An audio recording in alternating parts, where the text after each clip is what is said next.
Jean, chapitre 15. Je suis le vrai cep et mon Père est le vigneron. Tout sarment qui est en moi et qui ne porte pas de fruit, il le retranche, et tout sarment qui porte du fruit, il l'émonde, afin qu'il porte encore plus de fruits. Déjà vous êtes purs, à cause de la parole que je vous ai annoncée. Demeurez en moi, et je demeurerai en vous. Comme le sarment ne peut de lui-même porter du fruit s'il ne demeure attaché au cep, ainsi vous ne le pouvez non plus, si vous ne demeurez en moi. Je suis le cep, et vous êtes les sarments. Celui qui demeure en moi, et en qui je demeure, porte beaucoup de fruits, car sans moi, vous ne pouvez rien faire. Si quelqu'un ne demeure pas en moi, il est jeté dehors, comme le sarment, et il sèche. Puis on ramasse les sarments, et on les jette au feu, et ils brûlent. Si vous demeurez en moi, et que mes paroles demeurent en vous, demandez ce que vous voudrez, et cela vous sera accordé. Si vous portez beaucoup de fruits, c'est ainsi que mon Père sera glorifié, et que vous serez mes disciples. Comme le Père m'a aimé, je vous ai aussi aimé. Demeurez dans mon amour. Si vous gardez mes commandements, vous demeurerez dans mon amour, de même que j'ai gardé les commandements de mon Père, et que je demeure dans son amour. Je vous ai dit ces choses afin que ma joie soit en vous, et que votre joie soit parfaite. Ceci est mon commandement. Aimez-vous les uns les autres comme je vous ai aimés. Il n'y a pas de plus grand amour que de donner sa vie pour ses amis. Vous êtes mes amis, si vous faites ce que je vous commande. Je ne vous appelle plus serviteur, parce que le serviteur ne sait pas ce que fait son maître, mais je vous ai appelé amis parce que je vous ai fait connaître tout ce que j'ai appris de mon Père. Ce n'est pas vous qui m'avez choisi, mais moi je vous ai choisi, et je vous ai établi, afin que vous alliez et que vous portiez du fruit, et que votre fruit demeure, afin que ce que vous demanderez au Père en mon nom, il vous le donne. Ce que je vous commande, c'est de vous aimer les uns les autres. Si le monde vous hait, sachez qu'il m'a haï avant vous. Si vous étiez du monde, le monde aimerait ce qui est à lui. Mais parce que vous n'êtes pas du monde, et que je vous ai choisi du milieu du monde, à cause de cela, le monde vous hait. Souvenez-vous de la parole que je vous ai dite. Le serviteur n'est pas plus grand que son maître. S'ils m'ont persécuté, ils vous persécuteront aussi. S'ils ont gardé ma parole, ils garderont aussi la vôtre. Mais ils vous feront toutes ces choses à cause de mon nom, parce qu'ils ne connaissent pas celui qui m'a envoyé. Si je n'étais pas venu et que je ne leur eusse point parlé, ils n'auraient pas de péché. Mais maintenant, ils n'ont aucune excuse de leur péché. Celui qui me hait est aussi mon Père. Si je n'avais pas fait parmi eux les œuvres que nul autre n'a faites, ils n'auraient pas de péché. Mais maintenant, ils les ont vus, et ils ont haï moi et mon Père. Mais cela est arrivé afin que s'accomplisse la parole qui est écrite dans leur loi, ils m'ont haï sans cause. Quand sera venu le Consolateur, que je vous enverrai de la part de mon Père, l'Esprit de vérité qui vient du Père, il rendra témoignage de moi, et vous aussi, vous rendrez témoignage parce que vous êtes avec moi, dès le commencement. Jean, chapitre 16. Je vous ai dit ces choses afin qu'elles ne soient pas pour vous une occasion de chute. Ils vous excluront des synagogues, et même l'heure vient où quiconque vous fera mourir croira rendre un culte à Dieu. Et ils agiront ainsi parce qu'ils n'ont connu ni le Père, ni moi. Je vous ai dit ces choses afin que, lorsque l'heure sera venue, vous vous souveniez que je vous les ai dites. Je ne vous ai pas parlé dès le commencement, parce que j'étais avec vous. Maintenant je m'en vais vers celui qui m'a envoyé, et aucun de vous ne me demande « Où vas-tu » Mais parce que je vous ai dit ces choses, la tristesse a rempli votre cœur. Cependant, je vous dis la vérité, il vous est avantageux que je m'en aille, car si je ne m'en vais pas, le Consolateur ne viendra pas vers vous, mais si je m'en vais, je vous l'enverrai. Et quand il sera venu, il convaincra le monde en ce qui concerne le péché, la justice et le jugement. En ce qui concerne le péché, parce qu'il ne croit pas en moi. La justice, parce que je vais au Père et que vous ne me verrez plus. Le jugement, parce que le prince de ce monde est jugé. Oh, j'ai encore beaucoup de choses à vous dire, mais vous ne pouvez les porter maintenant. Quand le Consolateur sera venu, l'Esprit de vérité, il vous conduira dans toute la vérité, car il ne parlera pas de lui-même, mais il dira tout ce qu'il aura entendu, et il vous annoncera les choses à venir. Il me glorifiera, parce qu'il prendra de ce qui est à moi, et vous l'annoncera. tout ce que le Père est à moi, c'est pourquoi j'ai dit qu'il prend de ce qui est à moi et qu'il vous l'annoncera. Encore un peu de temps et vous ne me verrez plus. Et puis, encore un peu de temps et vous me verrez, parce que je vais au Père. » Là-dessus, quelques-uns de ses disciples dirent entre eux, « Que signifie ce qu'il nous dit? Encore un peu de temps et vous ne me verrez plus, et puis encore un peu de temps et vous me verrez, et parce que je vais au Père. » Il disait donc, « Que signifie ce qu'il dit, encore un peu de temps ?» Nous ne savons de quoi il parle. Jésus connut qu'ils voulaient l'interroger, leur dit, « Vous vous questionnez les uns les autres sur ce que j'ai dit. Encore un peu de temps, et vous ne me verrez plus, et puis encore un peu de temps, et vous me verrez. En vérité, je vous le dis, vous pleurerez, et vous vous lamenterez, et le monde se réjouira. Vous serez dans la tristesse, mais votre tristesse se changera en joie. La femme, lorsqu'elle enfante, éprouve de la tristesse, parce que son heure est venue. Mais lorsqu'elle a donné le jour à l'enfant, elle ne se souvient plus de la souffrance à cause de la joie qu'elle a de ce qu'un homme est né dans le monde. Vous donc aussi, vous êtes maintenant dans la tristesse, mais je vous reverrai, et votre cœur se réjouira, et nul ne vous ravira votre joie. En ce jour-là, vous ne m'interrogerez plus sur rien.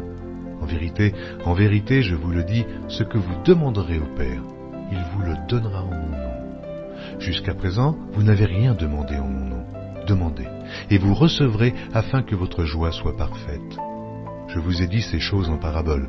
L'heure vient où je ne vous parlerai plus en parabole, mais où je vous parlerai ouvertement du Père. En ce jour, vous demanderez en mon nom, et je ne vous dis pas que je prierai le Père pour vous, car le Père lui-même vous aime, parce que vous m'avez aimé, et que vous avez cru que je suis sorti de Dieu. Je suis sorti du Père, et je suis venu dans le monde. Maintenant, je quitte le monde, et je vais au Père. Ses disciples lui dirent, « Voici, maintenant tu parles ouvertement, et tu n'emploies plus aucune parabole. Maintenant, nous savons que tu sais toutes choses, et que tu n'as pas besoin que personne t'interroge. C'est pourquoi nous croyons que tu es sorti de Dieu. » Jésus leur répondit, « Vous croyez maintenant.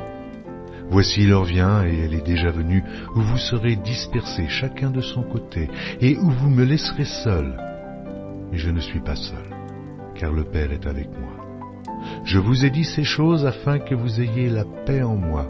Vous aurez des tribulations dans le monde, mais prenez courage, j'ai vaincu le monde. » Jean, chapitre 17. Après avoir ainsi parlé, Jésus leva les yeux au ciel et dit, « Père, l'heure est venue. Glorifie ton Fils afin que ton Fils te glorifie, selon que tu lui as donné pouvoir sur toute chair, afin qu'il accorde la vie éternelle à tous ceux que tu lui as donnés. Or, la vie éternelle, c'est qu'ils te connaissent, toi, le seul vrai Dieu, et celui que tu as envoyé, Jésus-Christ. Je t'ai glorifié sur la terre, j'ai achevé l'œuvre que tu m'as donnée à faire. Et maintenant, toi, Père, glorifie-moi auprès de toi-même de la gloire que j'avais auprès de toi, avant que le monde fût. J'ai fait connaître ton nom aux hommes que tu m'as donnés du milieu du monde. Ils étaient à toi, et tu me les as donnés, et ils ont gardé ta parole. Maintenant, ils ont connu que tout ce que tu m'as donné vient de toi. Car je leur ai donné les paroles que tu m'as données, et ils les ont reçues.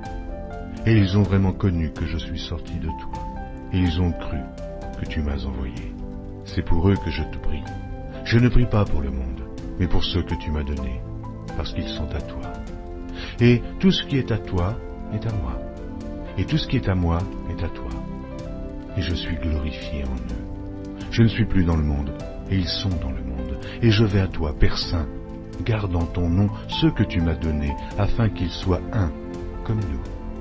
Lorsque j'étais avec eux dans le monde, je les gardais en ton nom. J'ai gardé ceux que tu m'as donnés, et aucun d'eux ne s'est perdu, sinon le fils de perdition, afin que l'écriture fût accomplie. Et maintenant je vais à toi, et je dis ces choses dans le monde, afin qu'ils aient en eux ma joie parfaite. Je leur ai donné ta parole, et le monde les a haïs, parce qu'ils ne sont pas du monde, comme moi, je ne suis pas du monde. Je ne te prie pas de les ôter du monde, mais de les préserver du mal. Ils ne sont pas du monde, comme moi je ne suis pas du monde. Sanctifie-les par ta vérité, ta parole est la vérité. Comme tu m'as envoyé dans le monde, je les ai aussi envoyés dans le monde, et je me sanctifie moi-même pour eux, afin qu'eux aussi soient sanctifiés par la vérité. Ce n'est pas pour eux seulement que je prie, mais encore pour ceux qui croiront en moi par leur parole, afin que tous soient un, comme toi, Père. Tu es en moi, et comme je suis en toi, afin qu'eux aussi soient en nous, pour que le monde croie que tu m'as envoyé. Je leur ai donné la gloire que tu m'as donnée, afin qu'ils soient un, comme nous sommes un. Moi en eux, et toi en moi, afin qu'ils soient parfaitement un, et que le monde connaisse que tu m'as envoyé, et que tu les as aimés, comme tu m'as aimé. Père, je veux que là où je suis, ceux que tu m'as donnés soient aussi avec moi, afin qu'ils voient ma gloire, la gloire que tu m'as donnée, parce que tu m'as aimé avant la fondation du monde. Père juste, le monde ne t'a point connu, mais moi, je t'ai connu, et ceux-ci ont connu que tu m'as envoyé. Je leur ai fait connaître ton nom, et je leur ferai connaître, afin que l'amour dont tu m'as aimé soit en eux, et que je sois en eux. Chapitre 18. Lorsqu'il eut dit ces choses, Jésus alla avec ses disciples de l'autre côté du torrent du Cédron, où se trouvait un jardin, dans lequel il entra, lui et ses disciples. Judas, qui le livrait, connaissait ce lieu, parce que Jésus et ses disciples s'y étaient souvent réunis. Judas, donc, ayant pris la cohorte et des huissiers qu'envoyèrent les principaux sacrificateurs et les pharisiens, vint là, avec des lanternes, des flambeaux et des armes. Jésus, sachant tout ce qui devait lui arriver, s'avança et leur dit, « Qui cherchez-vous » Ils lui répondirent, « Jésus de Nazareth. » Jésus leur dit, « C'est moi. » Et Judas qui le livrait était avec eux. Lorsque Jésus leur eut dit, « C'est moi », ils reculèrent et tombèrent par terre. Il leur demanda de nouveau, « Qui cherchez-vous » Et ils dirent, « Jésus de Nazareth. » Jésus répondit, « Je vous ai dit que c'est moi. Si donc c'est moi que vous cherchez, laissez aller ceci. » Il dit cela afin que s'accomplît la parole qu'il avait dite, « Je n'ai perdu aucun de ceux que tu m'as donnés. » Simon Pierre, qui avait une épée, la tira, frappa le serviteur du souverain sacrificateur et lui coupa l'oreille droite.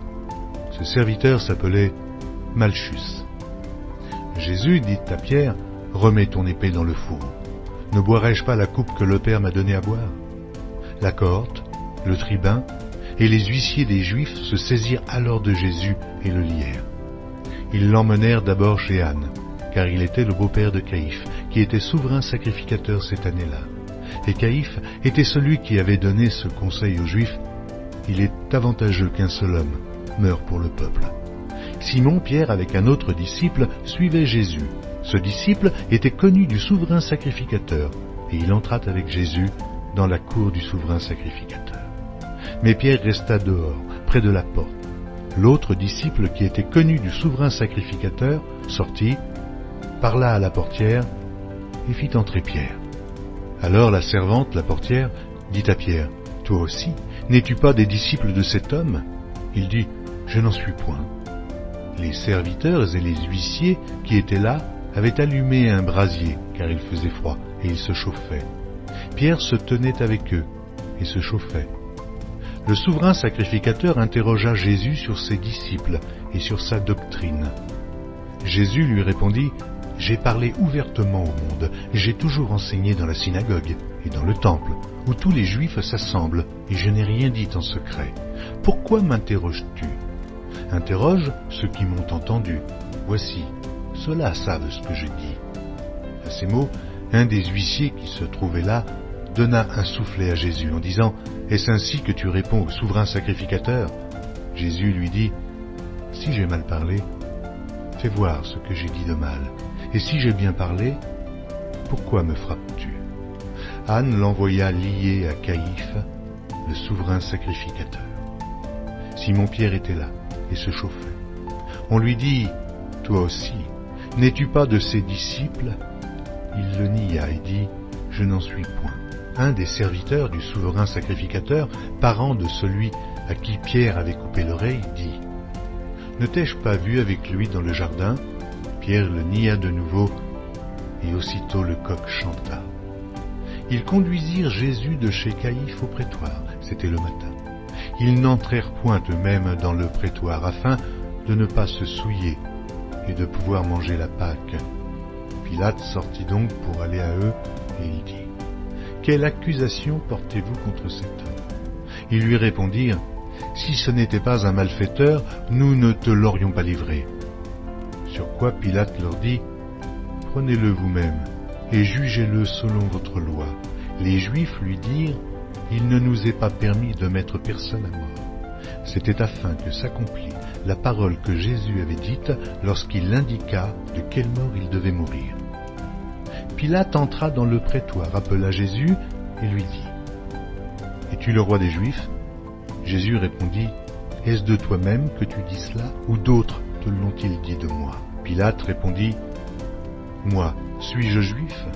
Ta nation et les principaux sacrificateurs t'ont livré à moi. Qu'as-tu fait ? » « Mon royaume n'est pas de ce monde, répondit Jésus. Si mon royaume était de ce monde, mes serviteurs auraient combattu pour moi, afin que je ne fusse pas livré aux Juifs. Mais maintenant, mon royaume n'est point d'ici-bas. » Pilate lui dit, « Tu es donc roi ?» Jésus répondit, « Tu le dis. Je suis roi. Je suis né, je suis venu dans le monde pour rendre témoignage à la vérité. Quiconque est de la vérité, écoute ma voix. » Pilate lui dit, « Mais qu'est-ce que la vérité ?» Après avoir dit cela, il sortit de nouveau pour aller vers les Juifs, et il leur dit, « Je ne trouve aucun crime en lui. Mais, comme c'est parmi vous une coutume que je vous relâche quelqu'un à la fête de Pâques, voulez-vous que je vous relâche le roi des Juifs ?» Alors, de nouveau, tous s'écrièrent, « Non, pas lui, mais Barabbas. » Or, Barabbas était un brigand. Jean, chapitre 19. Alors Pilate prit Jésus et le fit battre de verges. Les soldats tressèrent une couronne d'épines qu'ils posèrent sur sa tête, et ils le revêtirent d'un manteau de pourpre. Puis, s'approchant de lui, ils disaient, « Salut, roi des Juifs !» et ils lui donnaient des soufflets. Pilate sortit de nouveau et dit aux Juifs, « Voici, je vous l'amène dehors, afin que vous sachiez que je ne trouve en lui aucun crime. » Jésus sortit donc, portant la couronne d'épines et le manteau de pourpre, et Pilate leur dit, « Voici l'homme. » Lorsque les principaux sacrificateurs et les huissiers le virent, ils s'écrièrent, « Crucifie, crucifie !» Pilate leur dit, « Prenez-le vous-même et crucifiez-le, car moi, je ne trouve point de crime en lui. » Les Juifs lui répondirent, « Nous avons une loi, et selon notre loi, il doit mourir, parce qu'il s'est fait fils de Dieu. » Quand Pilate entendit ces paroles, sa frayeur augmenta. Il entra dans le prétoire et il dit à Jésus, « D'où es-tu » Mais Jésus ne lui donna point de réponse. Pilate lui dit, « Est-ce à moi que tu ne parles pas ? Ne sais-tu pas que j'ai le pouvoir de te crucifier et que j'ai le pouvoir de te relâcher ?» Jésus répondit, « Tu n'aurais sur moi aucun pouvoir s'il ne t'avait été donné d'en haut. C'est pourquoi celui qui me livre à toi commet un plus grand péché. » Dès ce moment, Pilate cherchait à le relâcher, mais les Juifs criaient, « Si tu le relâches, tu n'es pas un ami de César. Quiconque se fait roi se déclare contre César. » Pilate, ayant entendu ces paroles, amena Jésus dehors, et il s'assit sur le tribunal au lieu appelé le pavé, et en hébreu, Gabbatha. C'était la préparation de la Pâque et environ la 6e heure. Pilate dit aux Juifs, « Voici votre roi. » Mais ils s'écrièrent, « Ôte, ôte, crucifie-le !» Pilate leur dit, « Crucifierai-je votre roi ?» Les principaux sacrificateurs répondirent, « Nous n'avons de roi que César. » Alors il le leur livra pour être crucifié. Ils prirent donc Jésus et l'emmenèrent. Jésus, portant sa croix, arriva au lieu du crâne, qui se nomme en hébreu Golgotha. C'est là qu'il fut crucifié, et 2 autres avec lui, un de chaque côté, et Jésus au milieu. Pilate fit une inscription qu'il plaça sur la croix et qui était ainsi conçue, « Jésus de Nazareth, roi des Juifs. » Beaucoup de Juifs lurent cette inscription parce que le lieu où Jésus fut crucifié était près de la ville. Elle était en hébreu, en grec et en latin. Les principaux sacrificateurs des Juifs dirent à Pilate, « N'écris pas roi des Juifs, mais écris qu'il a dit, je suis roi des Juifs. » Pilate répondit, « Ce que j'ai écrit, je l'ai écrit. » Les soldats, après avoir crucifié Jésus, prirent ses vêtements et ils en firent 4 parts, une part pour chaque soldat. Ils prirent aussi sa tunique qui était sans couture, d'un seul tissu, depuis le haut jusqu'en bas. Et ils dirent entre eux, ne la déchirons pas, mais tirons au sort à qui elle sera. Cela arriva afin que s'accomplisse cette parole de l'Écriture. Ils se sont partagés mes vêtements, et ils ont tiré au sort ma tunique. Voilà ce que firent les soldats. Près de la croix de Jésus se tenait sa mère, et la sœur de sa mère, Marie, femme de Clopas, et Marie de Magdala.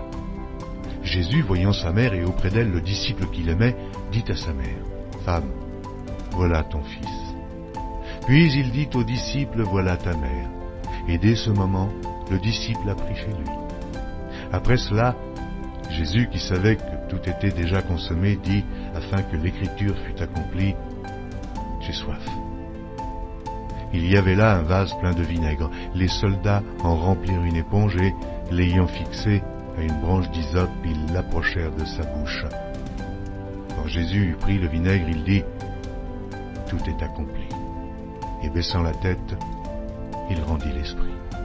Dans la crainte que les cornes restassent sur la croix pendant le Shabbat, car c'était la préparation et ce jour de Shabbat était un grand jour, les Juifs demandèrent à Pilate qu'on rompît les jambes aux crucifiés et qu'on les enlevât. Les soldats vinrent donc et ils rompirent les jambes au premier, puis à l'autre qui avait été crucifié avec lui. S'étant approchés de Jésus et le voyant déjà mort, ils ne lui rompirent pas les jambes. Mais un des soldats lui perça le côté avec une lance et aussitôt il sortit du sang et de l'eau. Celui qui l'a vu en a rendu témoignage et son témoignage est vrai. Et il sait qu'il dit vrai, afin que vous croyiez aussi. Ces choses sont arrivées afin que l'écriture fût accomplie. Aucun de ces os ne sera brisé. Et ailleurs l'écriture dit encore, ils verront celui qu'ils ont percé.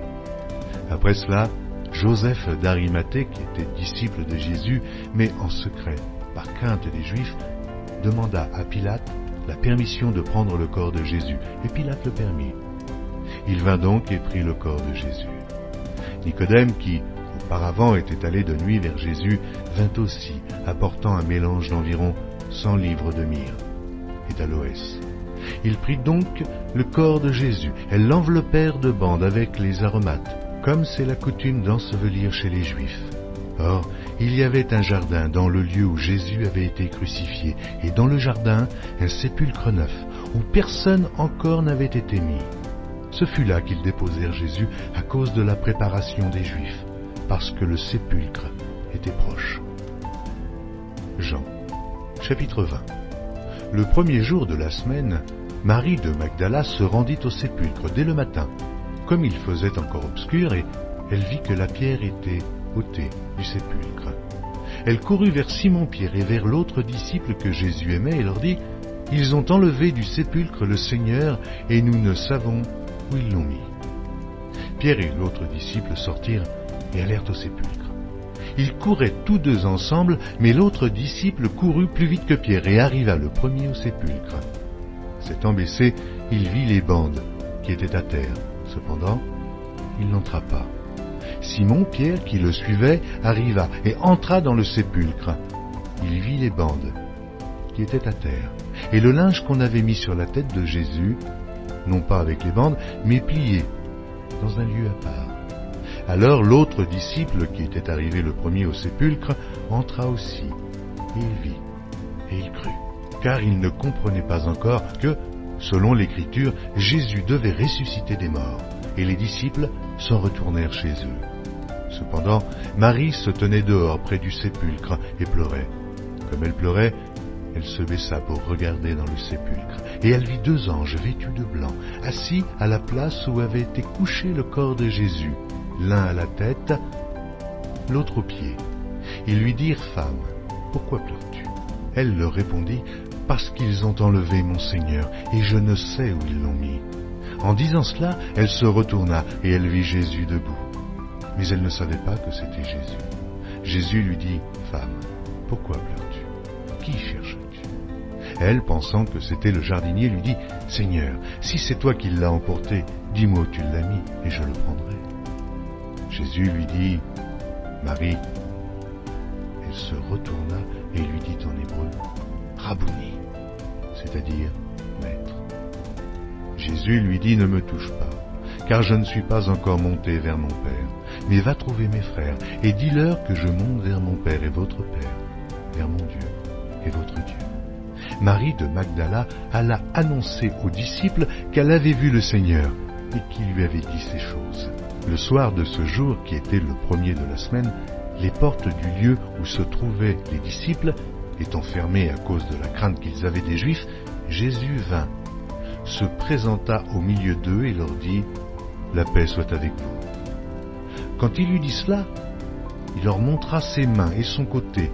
Les disciples furent dans la joie en voyant le Seigneur. Jésus leur dit de nouveau, « La paix soit avec vous. Comme le Père m'a envoyé, moi aussi je vous envoie. » Après ces paroles, il souffla sur eux et leur dit, « Recevez le Saint-Esprit. Ceux à qui vous pardonnerez les péchés, ils leur seront pardonnés. Et ceux à qui vous les retiendrez, ils leur seront retenus. » Thomas, appelé Didyme, l'un des 12, n'était pas avec eux lorsque Jésus vint. Les autres disciples lui dirent donc, « Nous avons vu le Seigneur. » Mais il leur dit, « Si je ne vois dans ses mains la marque des clous, et si je ne mets mon doigt dans la marque des clous, et si je ne mets ma main dans son côté, je ne croirai point. » 8 jours après, les disciples de Jésus étaient de nouveau dans la maison et Thomas se trouvait avec eux. Jésus vint. Les portes étant fermées, se présenta au milieu d'eux et dit, « La paix soit avec vous. » Puis il dit à Thomas, « Avance ici ton doigt, et regarde mes mains. Avance aussi ta main, et mets-la dans mon côté, et ne sois pas incrédule, mais crois. » Thomas lui répondit, « Mon Seigneur et mon Dieu. » Jésus lui dit, « Parce que tu m'as vu, tu as cru. Heureux ceux qui n'ont pas vu et qui ont cru. » Jésus a fait encore en présence de ses disciples beaucoup d'autres miracles qui ne sont pas écrits dans ce livre. Mais ces choses ont été écrites afin que vous croyiez que Jésus est le Christ, le Fils de Dieu, et qu'en croyant, vous ayez la vie en son nom. Jean, chapitre 21. Après cela, Jésus se montra encore aux disciples sur les bords de la mer de Tibériade. Et voici de quelle manière il se montra. Simon-Pierre, Thomas appelé Didyme, Nathanaël de Cana en Galilée, les fils de Zébédée et 2 autres disciples de Jésus étaient ensemble. Simon-Pierre leur dit, « Je vais pêcher. » Ils lui dirent, « Nous allons aussi avec toi. » Ils sortirent et montèrent dans une barque, et cette nuit-là, ils ne prirent rien. Le matin étant venu, Jésus se trouva sur le rivage, mais les disciples ne savaient pas que c'était Jésus. Jésus leur dit, « Enfants, n'avez-vous rien à manger ?» Ils lui répondirent, « Non. » Il leur dit, « Jetez le filet du côté droit de la barque et vous trouverez. » Ils le jetèrent donc, et ils ne pouvaient plus le retirer à cause de la grande quantité de poissons. Alors le disciple que Jésus aimait dit à Pierre, « C'est le Seigneur !» Et Simon-Pierre, dès qu'il eut entendu que c'était le Seigneur, mit son vêtement et sa ceinture, car il était nu, et se jeta dans la mer. Les autres disciples vinrent avec la barque, tirant le filet plein de poissons, car ils n'étaient éloignés de terre que d'environ 200 coudées. Lorsqu'ils furent descendus à terre, ils virent là des charbons allumés, du poisson dessus et du pain. Jésus leur dit, « Apportez des poissons que vous venez de prendre. » Simon-Pierre monta dans la barque et tira à terre le filet plein de 153 grands poissons. Et quoiqu'il y en eût tant, le filet ne se rompit point. Jésus leur dit, « Venez manger. » Et aucun des disciples n'osait lui demander, « Qui es-tu » sachant que c'était le Seigneur. Jésus s'approcha, prit le pain et leur en donna. Il fit de même du poisson. C'était déjà la 3e fois que Jésus se montrait à ses disciples depuis qu'il était ressuscité des morts. Après qu'ils eurent mangé, Jésus dit à Simon-Pierre, « Simon, fils de Jonas, m'aimes-tu plus que ne m'aime ceux-ci » Il lui répondit, « Oui, Seigneur, tu sais que je t'aime. » Jésus lui dit, « Paie mes agneaux. » Et il lui dit une seconde fois, « Simon, fils de Jonas, m'aimes-tu » Pierre lui répondit, « Oui, Seigneur, tu sais que je t'aime. » Jésus lui dit, « Paie mes brebis. » Il lui dit pour la 3e fois, « Simon, fils de Jonas, m'aimes-tu » Pierre fut attristé de ce qu'il lui avait dit pour la 3e fois, « M'aimes-tu » Et il lui répondit, « Seigneur, tu sais toutes choses, tu sais que je t'aime. » Jésus lui dit, « Paie mes brebis. En vérité, je te le dis, quand tu étais plus jeune, tu te saignais toi-même, et tu allais où tu voulais. Mais quand tu seras vieux, tu étendras tes mains, et un autre te ceindra, et te mènera où tu ne voudras pas. » Il dit cela pour indiquer par quelle mort Pierre glorifierait Dieu, et ayant ainsi parlé, il lui dit, « Suis-moi. » Pierre, s'étant retourné, fit venir après eux le disciple que Jésus aimait, celui qui, pendant le souper, s'était penché sur la poitrine de Jésus et avait dit, « Seigneur, qui est celui qui te livre ?» En le voyant, Pierre dit à Jésus, « Et celui-ci, Seigneur, que lui arrivera-t-il » Jésus lui dit, « Si je veux qu'il demeure jusqu'à ce que je vienne, que t'importe? Toi, suis-moi. » Là-dessus, le bruit courut parmi les frères que ce disciple ne mourrait point. Cependant, Jésus n'avait pas dit à Pierre qu'il ne mourrait point, mais « Si je veux qu'il demeure jusqu'à ce que je vienne, que t'importe ?» C'est ce disciple qui rend témoignage de ces choses et qui les a écrites, et nous savons que son témoignage est vrai. Jésus a fait encore beaucoup d'autres choses. Si on les écrivait en détail, je ne pense pas que le monde même pût contenir les livres qu'on écrirait.